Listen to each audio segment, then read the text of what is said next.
Full time here at the Etihad Stadium, Manchester City 2, Newcastle United 1. Both teams have become quite familiar with each other so far this season. This was their fourth meeting in all competitions. Earlier in the campaign, Newcastle beat City 2-1 at St James's Park before City went on to win 5-1 on aggregate in the EFL Cup semi-finals earlier this year. And they were quite dominant across that two-legged tie.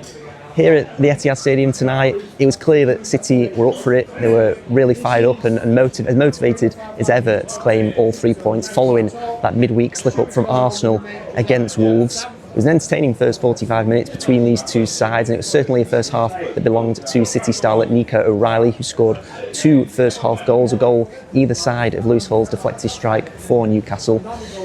O'Reilly's first goal was a left-footed shot into the bottom corner. Nick probably could have done better. He got a hand to it, but he was unable to stop it from nestling into that bottom corner. And then O'Reilly's second goal was a nice header directed across goal and into the far corner.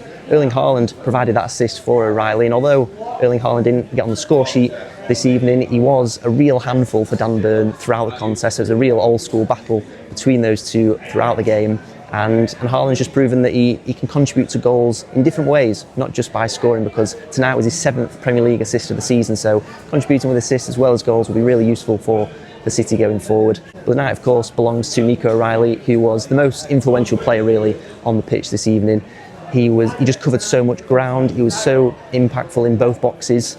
And just what a season he's having. What a season he's having for Man City. Still only 20 years old.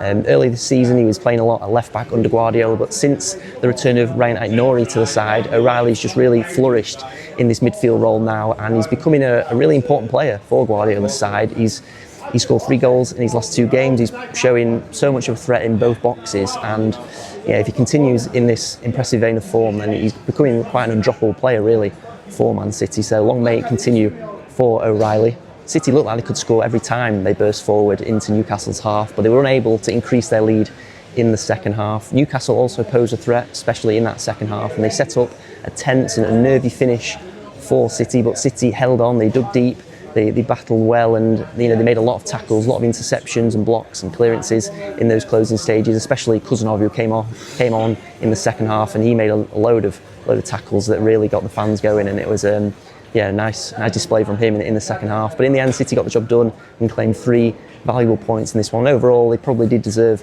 to win this one. So what does that result mean for Man City? Well, victory has seen them move to within 2 points of leaders Arsenal, and both sides have now played the same number of games. Just a few weeks ago, City were 9 points behind the Gunners with around 10-15 minutes to go at Anfield before they turned it around and beat Liverpool. Then they beat Fulham, and now they've beaten Newcastle here. So 3 wins on the bounce, 3 important wins on the bounce to move them to within just 2 points of Arsenal at the top. All eyes for Man City fans will be on that North London derby on Sunday as the Gunners travel to Tottenham. Arsenal can re-establish that 5-point lead at the top if they do beat Spurs, but Spurs could do City a real favour if they avoid defeat here before Pep Guardiola's side travel to Ellen Road for their next Premier League game away against Leeds United next Saturday.